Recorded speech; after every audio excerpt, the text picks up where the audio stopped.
ওই যে বলে না কর্মফল ভোগ করার কথা, আমরাও সেই কর্মফল ভোগ করতে এসেছি। ছোটোবেলায় মাকে যদি জিজ্ঞাসা করতাম কি রান্না করেছো মা, মা তার উত্তরে যদি বলতো যে নিম বেগুন কি নিম আলু রান্না করা হয়েছে কি উচ্ছে আলু রান্না করা হয়েছে, যে কোনো তেঁতোর কথা শুনলে পরেই মুখটা তেঁতোর মতনই হয়ে যেত।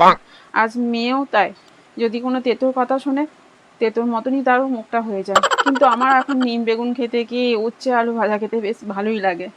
ছোটোবেলাতে স্নান সারতাম, স্নান সারার পরে জামা কাপড়গুলো রেখে দিতাম মায়ের ভরসায়, মা আছে মা কেচে দেবে।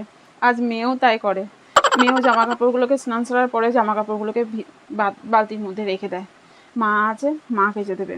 ছোটোবেলায় পড়তে বসতাম যখন সকালবেলাতে, তো ঘড়ির কাঁটার দিকে তাকাতাম, 9টা বাজলে পরে উঠবো, উঠে স্নান সারবো, খাবো, স্কুল যাব। আজ মেয়েও তাই করে, ঘড়ির কাঁটার দিকে তাকিয়ে থাকে, 9টা বাজবে উঠে স্কুল যাব বলে।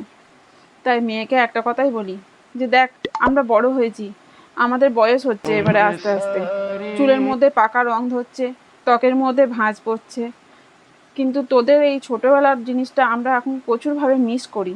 সেই স্কুলের দিনের কথা, স্কুলে গিয়ে টিফিন বেলাতে তেঁতুল খাওয়ার কথা, কি কুলের শুকনো কুলের যে আচারগুলো বিক্রি করে সেই খাওয়ার কথা খুব ভালোভাবে মিস করি।